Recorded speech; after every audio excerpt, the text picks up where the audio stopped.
Why does it do that?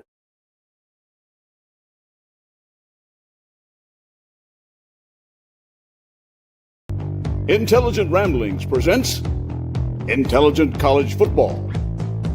Hosted by Bill Lofton, Gary Glenn, William Howington, and John Coleman. All right. Hello, everybody, and welcome in.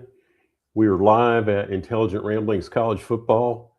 And tonight, there's a little change of format. I'll be your host tonight and producer and director. And Gary Glenn is here with me, thank goodness. You're a man of many hats, Dr. Cohn. Well, I'm going to tell you that there will be a snag or two, technically speaking, along the way. And I don't know how Bill does it week in and week out. He makes it look good. Well, Bill, by the way, is off on another one of his thousands of other jobs that he does as a photographer. He's at Clemson University tonight, and our other partner, William Howington, is off at the Mercedes-Benz Stadium in Atlanta, scouting out Georgia High School Association playoffs. Our old alma mater, Jefferson, just lost to Sandy Creek 27-7. I know that William was there for that one, and then Gainesville is getting ready to play later on too, and I'm sure that he and his son Alex will be staying through for that one as well. Might as well, you're already there, right? And so yeah, Jefferson just couldn't get out of their own way. They made a couple of key mistakes in the punting game. They had a punt blocked, and then the punter took a knee on another punt, and that gave Sandy Creek a couple of quick touchdowns. But I'm going to tell you what, Sandy Creek is a really good football team, and they've got a really good athlete or two on that team. Well, not more than one or two. They got some good athletes. I think this is their 5th state championship overall in high school football here in the state of Georgia. And then, John, I think Jefferson has played for it 5 times, maybe. They played for it 5 times, I think, and won back in 2012 under the legendary coach T. McFerrin. It is hard to win championships. Oh, isn't it though? You got to be good, and you got to have a little luck as well. Now, as long as we're passing out kudos for Northeast Georgia football, let's give a big shout out to the Buford Wolves last night, who won their game, and then they were saying that one had national implications. Some of those polls around the country, you know, the various ones that they pick and all, they had Buford and their opponent a couple of up there ranked number 1. So the commentators said, well, this is a de facto national championship. So good for Buford. Yeah. Go Buford. Go Wolves. So what you see, well, first we can talk a little bit as you guys are joining us, we can talk about some of the goings on in college football over the last week or so since we met last. And I guess I could wait for when we talk about Tulane at Ole Miss, but I'm just going to go ahead and jump in and say I like that guy that they sent back from LSU to the offensive coordinator to coach the team through the playoffs. He does not mince words. In fact, I think he kind of makes up some new words or some words that you can't repeat and doesn't feel bad about doing it. And I get the feeling that he is going to have Ole Miss ready. So look out Tulane and look out UGA in round 2, because I'm thinking that they are going to be on a roll. He's going to have them ready, like I said. Not too many things happening for Georgia in the way of the transfer portal. There's 1 or 2 guys that have said they're going, I believe, but like a minimum number at this point. It's not closed yet, but and of course we have the two guys that are probably not going to be with the team anymore after their little shopping expedition. That's too bad. Yeah. I hope they overcome that and like move on and find something positive out of the whole episode. It's too bad. Both of them Yeah. are good football players, my opinion. Yeah. Well, and young and just let's face it, the only word you call it is just stupid. I mean, you just don't do that. Come on, just don't do that. But the world seems to be waking up every morning eating a big heaping bowl of dumbass, so they just fell right in with the rest of society and the world today. Oh my gosh! I don't get it, John. On a lot of things, I don't get a lot of things that happen, but they happen nevertheless. So. Well, yeah. Come to think of it, they're both true freshmen, and right. They're just not there yet. So what we want to do tonight is we're gonna quickly go through the bowl games, just to pick winners and whether they cover the spread or not. And Gary's going to talk about one game in particular that interests him. That would be Michigan versus Texas. Is that right, Gary? Yeah. That one. I think you had suggested I look at that one. The more I looked at it, the more I said, "Yeah, I think I can talk about this because it's got a little drama to it, a little soap opera in the background for this one, and as well as maybe a redemption story as well." So we'll see how that one goes. But I'm just watching the end. They're passing out hardware now. As I said, Gainesville's getting ready to play. Jefferson just lost to Sandy Creek, 27-7 in Mercedes-Benz, and last night it was Buford over Carrollton.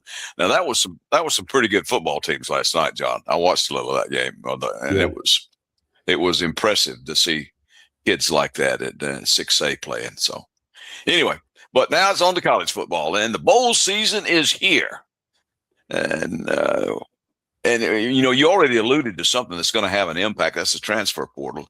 Then we have some of these players on some of these teams that are just sitting out. And some of these teams that you see playing in these bowls will not be exactly the same teams that you saw playing during the regular season. And usually it's because of illness or injury or something like that. But sometimes nowadays the kids just opt out not to play, or they're going to transfer. So we'll see how that impacts things as well. And that really, we talk about on this show, we talk about you're going to cover the spread or not. That really throws a knuckleball into the midst of all that when you're trying to pick the spread. Are all these kids going to show up or not? Yes. I don't know. Maybe they will. Maybe they won't. Coach leaving? Is their head coach going to leave?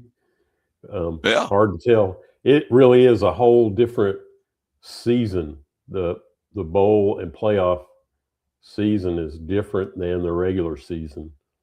But I still like we talked about last week. I just don't get these teams that decide to opt out of it.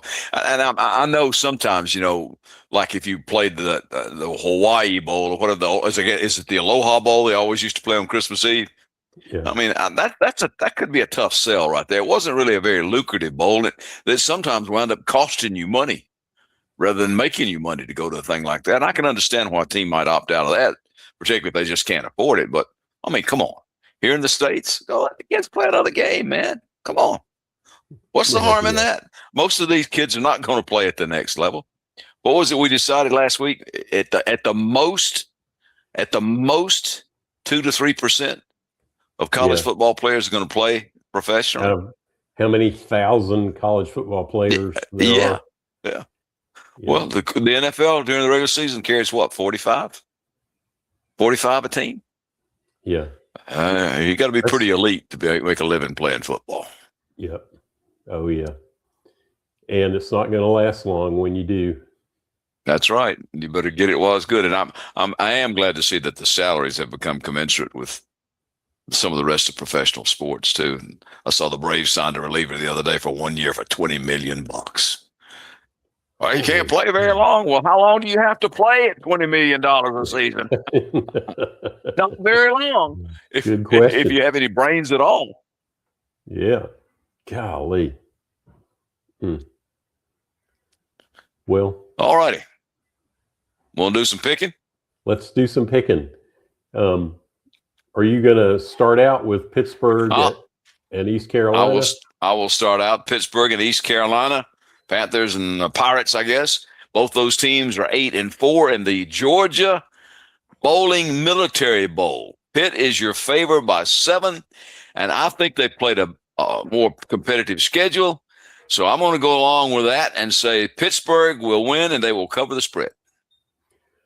I also have Pitt to win after seeing them thump Georgia Tech and look good doing it, and I'll say they cover the spread also. So next up, we got Penn State versus Clemson at the Bad Boy Mowers Pinstripe Bowl. Some of these names are just... That's a mouthful. And this is going to be played in Yankee Stadium in Bronx, New York. Thus the pinstripes which come into that. Yeah. And so Bad Boy Mowers wearing pinstripes in the bowl game. I don't know. You just go figure. I have what you gonna do? Clemson to win and cover that 3.5 point spread. I hope they don't disappoint us like they've been disappointing us all year long. But Penn State just this year just didn't quite have it, did they? They come in at 6-6. Clemson not much better at 7-5. But I think Clemson on a neutral ground, I think they're going to have a little bit too much for Penn State this year. Maybe Dabo can rile them up. So I go along with you, John. I think they win and cover. Okay. I would say one more thing, which is that Clemson looked fairly sharp the last time they played, and Penn State is still, I think they're still just kind of reeling up there in Happy Valley. Yeah, I think you're right. All right, UConn versus Army. UConn at 9-3 and Army at 6-6. Black Knights gave Navy a good ball game in that one, and I think we all picked Navy, but I think we picked them to cover, and I don't think they covered the spread in that one, John. This is the Wasabi Fenway Bowl. Army is favored by 8.5 for some odd reason. John, I think I picked UConn on this one in my picks when I sent it in. If not, I'm going to change my pick. Okay, I'm going to go with UConn. Right, I'm going to go with UConn, and I think, well, obviously they won't cover the spread there. But I think UConn is they might have been a little bit underrated this year. Army probably played a fairly competitive schedule, but UConn, at 9-3, they're not a bad football team. So I definitely think they're not going to cover the spread, even if Army manages to squeak it out. Could be wrong on that, but I'm going to go with the Huskies on this one. Go a different kind of dogs. I'm going to go with Army. But they will not cover that 8.5 point spread. Which brings us to Georgia Tech and BYU in the Pop-Tarts Bowl. The mascot, the Pop-Tart mascot, is a trip. You have to watch this game just because of the like the mascot shenanigans that happened during the game. Pretty funny. At any rate, number 22, Georgia Tech versus number 12, BYU, December 27th at 3:30 p.m. on ABC. The Pop-Tarts Bowl in Orlando, Florida. ESPN Analytics gives BYU a 66% chance of winning. Our coaches are Georgia Tech, Brent Key, BYU, Kalani Sitake. Football Power Index-wise, BYU is ranked 16th. Georgia Tech is 42nd. BYU is 11-2 overall this season, 8-1 in the Big 12. BYU lost to Texas Tech twice this season. They can beat everybody else, but they can't beat Texas Tech. Georgia Tech is 9-3 overall this season, 6-2 in the ACC, and they lost 3 of their last 5 games. So Georgia Tech is, and they're now going to be missing their offensive coordinator, who has moved on, Buster Faulkner, and so in some ways, BYU and Georgia Tech are evenly matched, especially when it comes to passing offense. Defense is another story. BYU has collected their fair share of fumbles, +6. They have 16 interceptions and 30 sacks this year. Georgia Tech has lost 3 of their last 5 games. And as I said, they'll be without offensive coordinator Buster Faulkner. They will also likely be without their backup QB, Aaron Philo, who's entering the transfer portal. I don't think that's definite. The guy out of Prince Avenue Christian. Yeah. That's right. Yeah. He said he's headed for the portal. And the best information I had today was that he is likely not going to play in the game. So the make or break matchup is the Georgia Tech offense versus the BYU defense. I think Georgia Tech QB Haynes King is going to be chased and harassed for most of the night. If BYU can keep Georgia Tech close, then their offense should have an advantage versus the Georgia Tech defense. So I have BYU to win and cover the spread. I think you're right. I think that some of the people that Georgia Tech played down the stretch figured it out, and if you can limit Haynes King, you can limit Georgia Tech. Now he's a load. He's tough to limit because he can run and he can pass. But I think BYU will figure that out. And like you, I think their defense, because Georgia Tech doesn't play a whole lot of defense at times, and I think the defense is going to. I think the Cougars this time, they're going to have the edge, and I'll pick BYU as well, and I'll pick them to cover. All right, that moves us on to Miami of Ohio, not Miami, Florida. Miami of Ohio versus Fresno State. Miami of Ohio is at 7-6. Fresno State at 8-4 in the Snoop Dogg Arizona Bowl. Snoop Dogg, the king of all media now. He is everywhere on commercials, on television shows, and now he's got a bowl game. What more, Snoop? And then he's also been at the Olympics. Anyway, Fresno State is favored in this one, but not by much, by 4.5. And I think they'll cover that, and I think they win. I've got the same thing, Gary. Our picks, by the way, are going to be kind of routine, maybe not boring, but sort of routine. We varied by 1 pick among the bowl games. So hopefully everything goes our way. I don't know. We'll see. I've got the same as you, Fresno State to win and cover the spread. Next, North Texas versus San Diego State. North Texas, I don't know what happened to them in their last game playing Tulane. Tulane's good, but North Texas I think they had something like 3 or 4, maybe it was 3 turnovers during the game, and you just can't win if you're going to turn the ball over like that. So maybe they got rid of that bug. I'm hoping.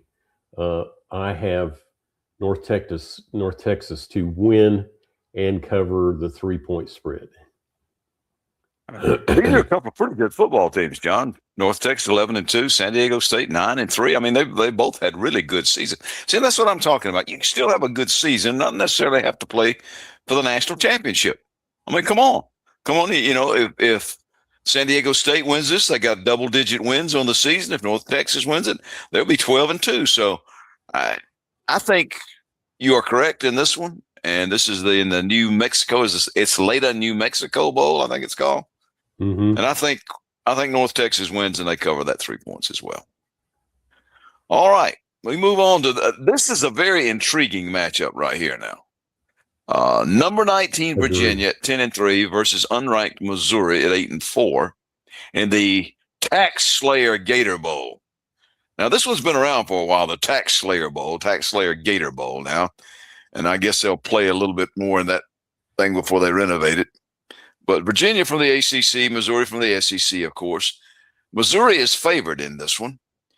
And even though Virginia is ranked and has a couple of more wins than the Tigers, I'm picking Missouri in this one because I'm just not convinced. Now, if it were basketball in the ACC versus the SEC, we might go somewhere else, unless it's somebody like Kentucky. But in football, I still think you got to give the nod to the SEC. Missouri has showed flashes at times this year, John, of being a really pretty good football team. Yes, they have. In the bowl game, they'll be focused, and they're favored by 7. I'm not sure they cover that though, so I'm going to say Missouri wins, but they don't cover 7. I think Virginia is good enough to keep it pretty close. So put me down as picking Mizzou, but not to cover. That is the exact same pick that I have. Thank you very much. So hopefully Missouri will make that happen for us. So I got a couple of comments here from the lovely Fran Cohn this evening. She says, good on the transfer portal for Georgia, and whatever to the dumb choices of those two guys. We agree. Sad face. Yeah. And Fran, really sad face. The lovely Fran Cohn also wants to know why I know Buster Faulkner has moved on from his offensive coordinator position at Georgia Tech to coach at, I believe he's in the same spot, offensive coordinator at Florida. That's right. So yeah, he's going to be the OC at Florida. Yeah. Yeah. I guess he figures ACC versus SEC too, maybe a little more prestige. Could be a step up. Who knows? I'm sure it's more money. Hope so. Hope it is. So I believe we're now to LSU versus Houston in the Kinder's Texas Bowl. And LSU, I don't know. I think so. The spread is Houston -3. And I think that's really about where the game is being played. It's being played in Houston. And so I I think it'll be a close game, but I've got Houston to win and cover the spread over the LSU Tigers. Yeah, who went through a whole bunch of stuff this year, and that was a distraction. And as you said, it is being played in Houston, and I think that might be that edge, that 3-point edge that Houston is favored by. So I'll go along with you, John. I think they win. They cover that 3 points. Now, when Lane Kiffin takes over, maybe not. But right now, I think Houston wins. Next season, a whole different thing. Yeah. Let's go on to number 23, Iowa versus number 14, Vanderbilt. 8-4 Iowa. Vandy is 10-3 in the ReliaQuest Bowl. Vandy's favored by 5.5. Vandy had a quarterback, Diego Pavia, that was in the running for the Heisman, and when he didn't win, he got a little nasty. Then he realized what he said and decided to take it back and apologize, which is good. And I found out something about him, John. He was a 3-time state wrestling champion. That's why he's so tough. I had no idea. Yeah. Yeah. And one of the best sports ever. Ever. It makes you better in every other sport you play, too. And the oldest sport in the history of mankind. They found cave paintings from 3,000 years ago of people wrestling. That was kind of cool, I thought. Anyway, well, I don't know. Maybe running away from cave bears might be the oldest sport. Or cave women. But, yeah, well, yes, or maybe so. Anyway, Vandy, the Commodores had a really good season at 10-2, and I think they win and they cover that. I do too. I think they've had such a good season, and hopefully they will hold it together. And I've got them to win and cover the spread. That brings us to Arizona State versus Duke in the Tony the Tiger Sun Bowl. And they're playing there because they're great. Great. Why? How could you not like the Tony the Tiger Sun Bowl? It's just got positive vibes all over it. I think the Dukies are are up to winning this one, and so I picked Duke, and I say they will cover that 3-point spread. Mm-hmm. I'm with you. I made fun of Duke against Virginia, and I'm not going to do that this week. I'm going to give Duke its due. I think they're 8-5. I think now, John, is that right? Arizona State's 8-4. Just a good little football team. Yeah, they are, and they got a pretty good quarterback, and they got some people who can turn it up when they need to. And I think Duke wins and they cover that 3 points. By the way, since we're into the season, the voice of Tony the Tiger, and they're great, was a fellow by the name of Thurl Ravenscroft.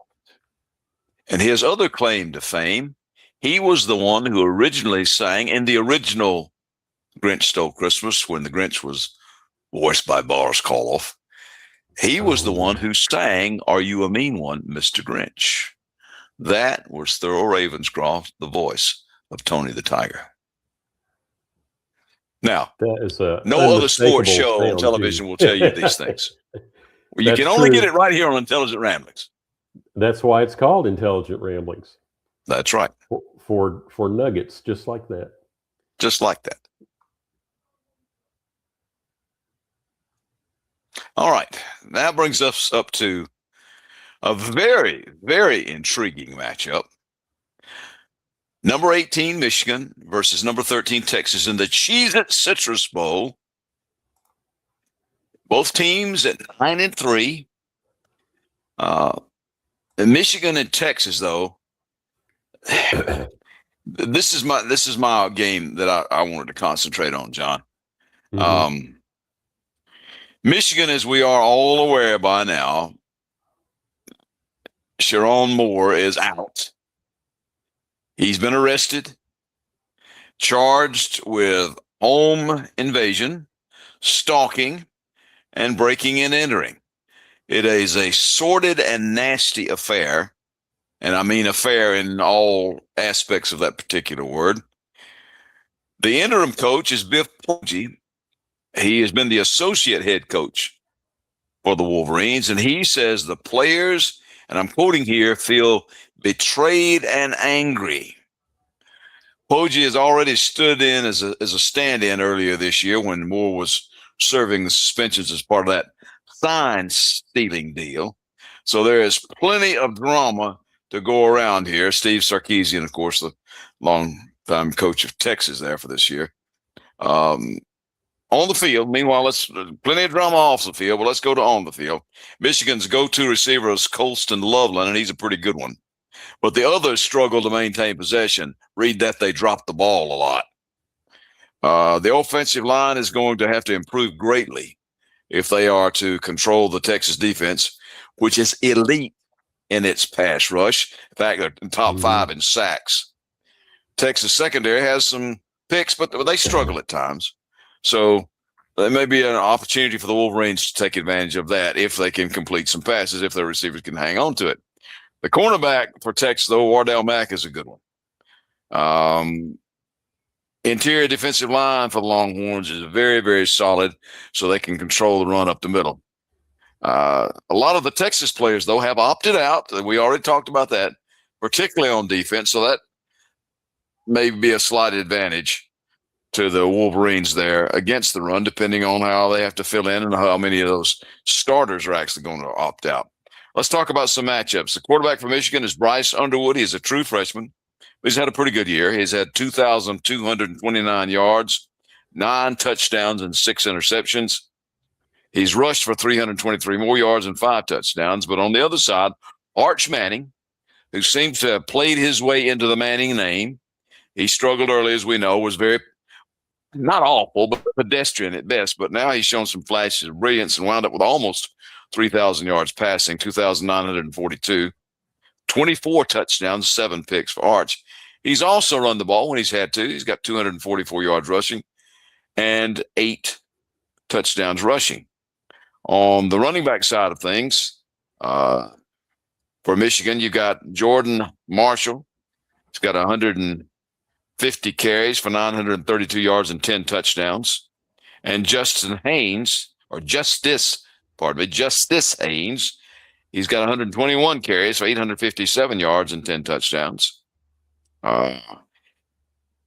For the rushing for Texas, you've got Quintravian Wisher. Now, there's one for all name team. Quintravian Wisher, he's got 597 yards on 131 carries and 3 touchdowns. And Texas has been dealing with some injuries, particularly in some of their backup running backs. Now, in this matchup in 2024, Texas held the Wolverines to only 80 yards rushing. That was only a year ago. Different teams, I know, but sometimes these trends hold up a little bit. This is going to be a 3 p.m. game on New Year's Eve on ABC. ESPN right now ranks it this way, John. They say that Texas has a 57.4 chance of winning, the 42.6 for the Wolverines. As we said here, Texas is favored by 7.5. I think the way the Longhorns have played lately, I think they win and they cover that 7.5. I agree, Gary. I've got Texas to win and cover the spread. And part of the reason they do that is Michigan has to be hurting from the situation that their former head coach put them in.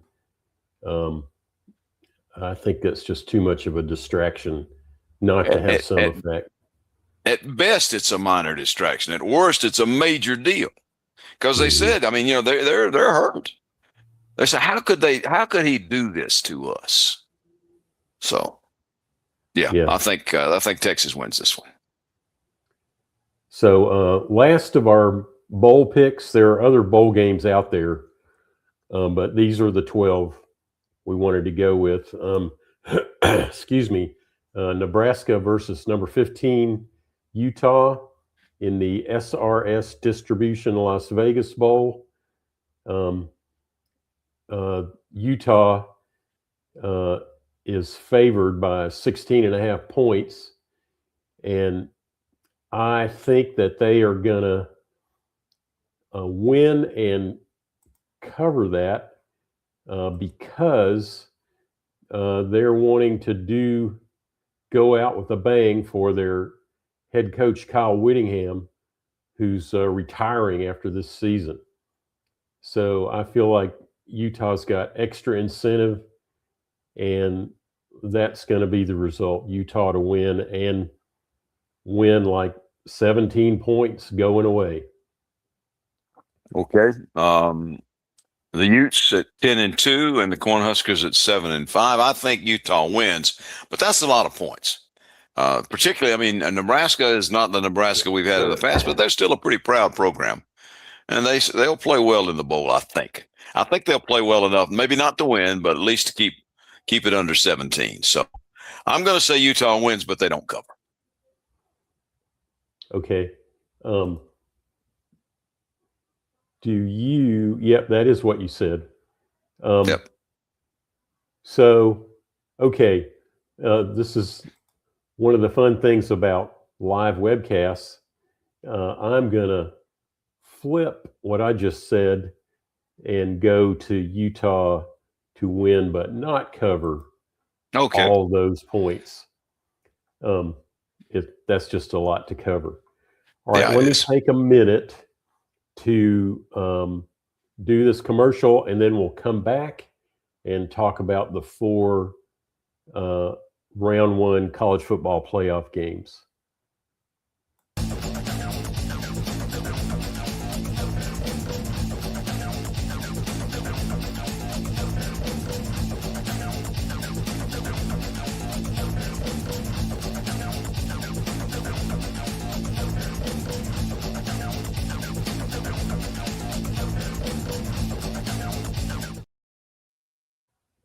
And if you'd like to help sponsor Intelligent Ramblings, then shoot us a line on our website and we'll let you know.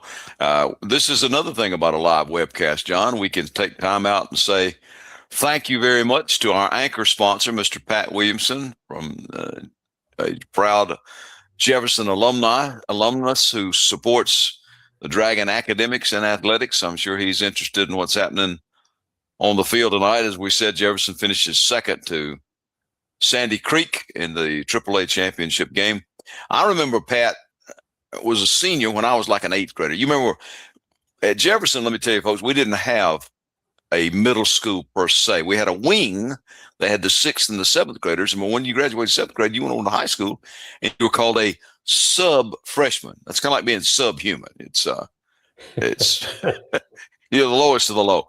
But Pat was a senior and on the wrestling team, and I was a freshman.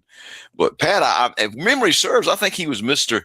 JHS his senior year because he was a good football player. He was a really pretty good wrestler and a great track guy. When Coach Keene had those guys running that blind relay, on the 440 relay, in those days, folks, it was 440 yards, not 400 meters. So that tells you how old we are. But Pat was one of the people that ran that thing, and man, that blind exchange, they never missed a beat. They didn't have to look over their shoulder and take that exchange. That arm came up, and when it came back, that baton was there. I was always impressed by that. And Pat's a good guy, so we appreciate his sponsor. Thank you, Pat. Got a couple comments to go through here. I think these are coming in from our fearless leader, who is on the road and is sending in his salutations. Hey, Bill. So thank you, Bill. I'm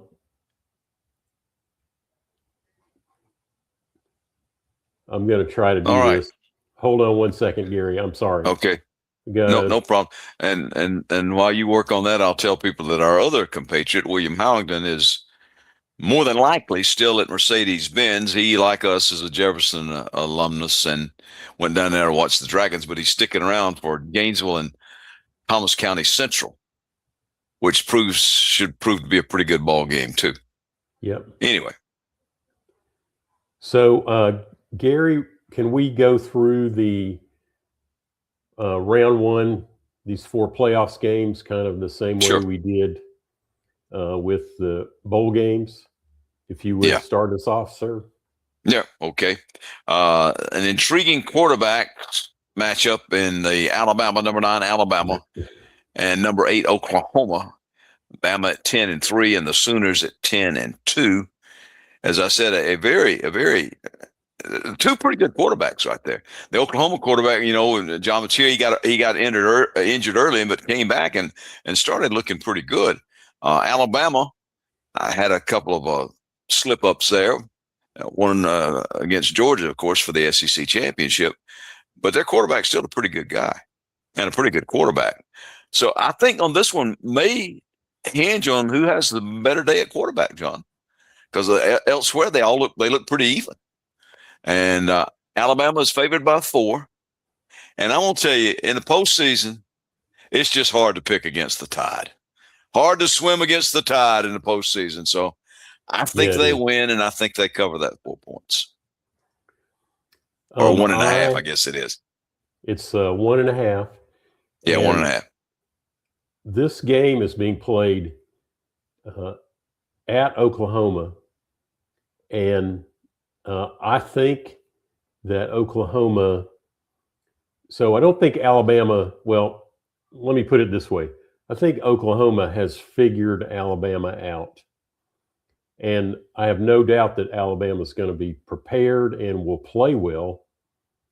But I have got Oklahoma to win, and in an upset. If you're going by the spread, Alabama's the minor favorite upset. team. Yeah, I just have a feeling.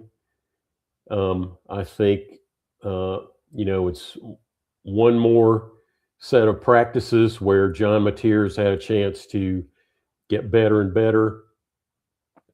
If I was going to say Oklahoma needed to improve one thing, it was their offense overall, and they've had an opportunity to do that. And I think they have figured Alabama out on defense. So I think that they, as I said, I've got Oklahoma in an upset if you're going by the spread. Okay, man. It's hard for me to argue with you on that. I mean, that's such a close game. It's a very such a close spread. game.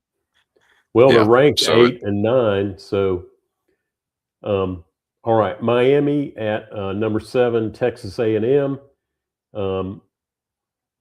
I think so. I'm just going to jump right to my pick and then explain why I picked the way I did.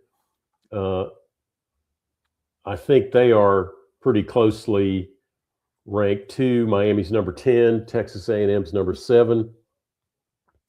But hey, Texas A&M is in the SEC, and Miami is going to figure that out about halfway through the first quarter, and Texas A&M is just going to be too much. And the only reason they'll be too much is if Marcel Reed has a good game.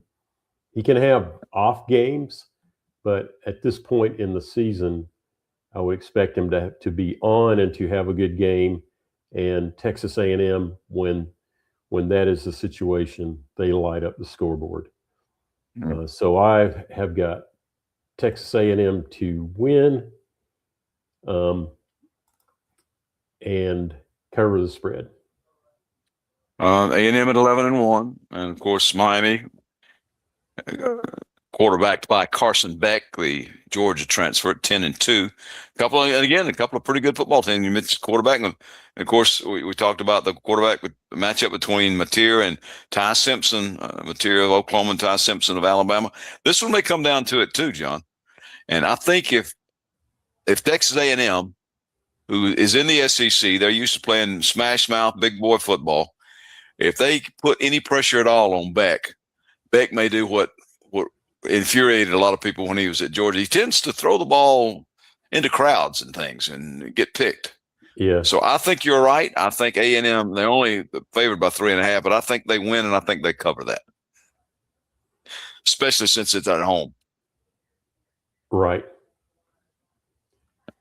I kind of like that about round one, that the teams with the better records are getting to play at home. That's a good thing. Yeah. Well, here you have a couple of pretty good records right here on the next one matchup. It's number 11 Tulane at number 6 Ole Miss. The Green Wave at 11-2 and the Rebs at 11-1.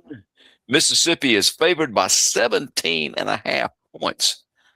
And that strikes me as being a little excessive based on what Ole Miss has gone through and all the stuff, all the turnover. Now, I know that they got some of their coaches back and they were happy to have them for this one, but that's a lot of stuff to put on basically people who are maybe not a little more than boys, but maybe they're not quite men yet. You know what I mean? You got a lot of teenagers that still maybe be playing on that thing. So I think Mississippi is going to win this one, but I'm not sure they're going to cover 17.5. So I'll say the Rebels win, but they do not cover. They'd have to score 18 points. It'd be better than 18 points better than Tulane, and I'm not sure they're better than that. Tulane, they don't get a lot of credit, but I mean, come on, 11-2, pretty good. I don't care who you are. Yeah, I think Tulane is a good football team. I think Ole Miss is better, and as we were saying before, Ole Miss's interim head coach will have those guys ready. And that offense has been in place. Everybody knows how to run it. I think they're going to light Tulane up. But I'm with you. I think Ole Miss will win, but they won't put 18 points ahead of Tulane.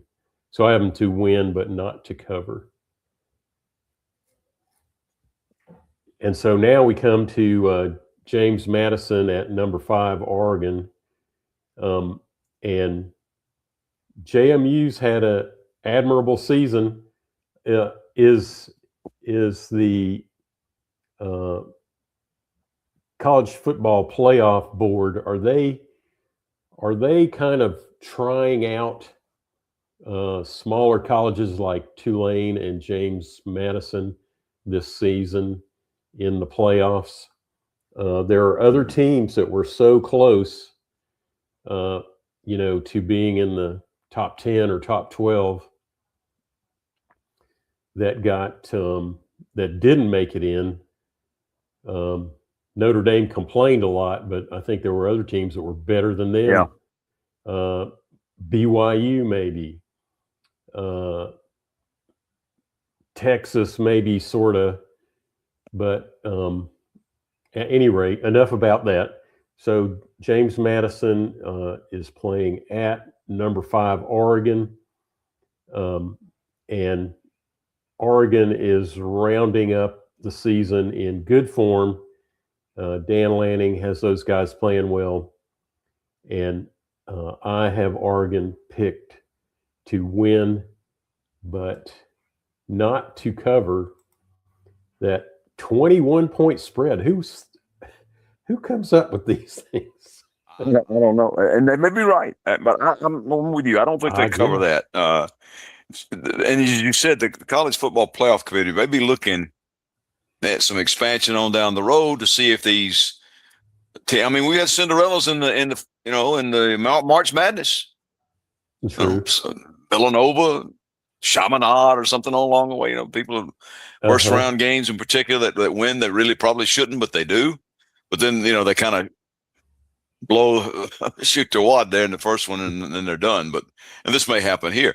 I don't think that's going to happen as far as beating Oregon. I think Oregon's going to win, but I'm not sure they're going to be 22 points better either. So I say the Ducks will quack and they will win, but they will not cover that spread. Right. Update from Mercedes-Benz, Gainesville and Thomas County Central are underway. Gainesville had to punt away. So a scoreless game from the Benz, and I guess this is the 5A state championship, John.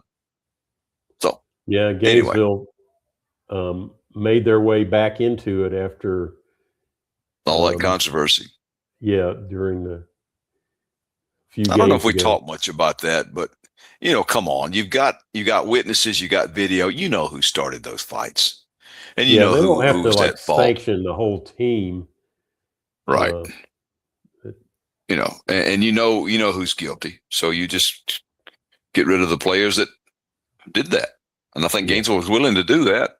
I'm not sure how many of those people played in that game last week that they had to win to get to the Mercedes-Benz and play TCC. Anyway, so you got to be good to get to this point. Everybody's good in the championship. There are no weak teams. And you may have some scores that are, but like I said, even in the Jefferson score, which was 27-7, Jefferson had some severe breakdowns on special teams, which led directly to 2 scores. So there you go. Okay. I'm going to do 2 things back to back here, and then we'll come back and wind up the show. This webcast is brought to you by William Lofton Photography. They can be found at williamlofton.com. Offering event residential portraiture at williamlofton.com.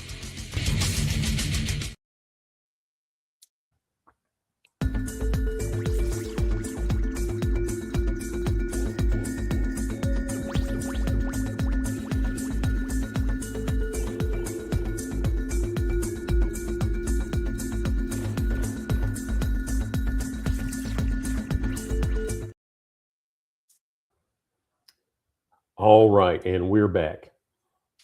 And John, I guess So- we need to tell everybody here, because of the fact that the next 2 Wednesdays fall on Christmas Eve and New Year's Eve, the next time you'll see our lovely smiling faces will be after the turn of the year. I think it was January the 7th, maybe. Is that the first It Wednesday? is. I was So you'll looking see this us back evening, it's on January 7th. January 7th. We'll talk about the games that have been played up until that point and look forward to what else is coming up. There'll be some games that'll be really important after that. Oh yeah. Well, we will. Well, first of all, thank you for watching tonight. If you joined us, and if you jump on YouTube or Facebook or LinkedIn and look at our video later, thanks for watching. We just And wanna if you find remind- us reasonably entertaining, and you will know that you still know that our point picks are better than some of the so-called experts. Spread the word. Tell them, come on, watch these 4 old guys talk a little bit of football. We have fun. Hope you do too when you watch us. Whenever you watch us, like I said, YouTube, Facebook, like John has said, jump in. All right. Well, I'm going to end the stream here, and stand by there, Bill. I see you motoring your way home. So I'm going to end the stream. Be careful. And yeah, be careful, Bill. Well, Merry Christmas, Happy Holidays, Happy New Year. Hope 2026 is full of peace and joy and love and grace and kindness and hope and all of those positive things for everybody out there that's watching us, both for you and all those folks that you love. And I love these guys that we do this with. So, and hope we have many more years of doing this kind of stuff together. Fran says, night, everybody. Good night. All right. Thanks, guys.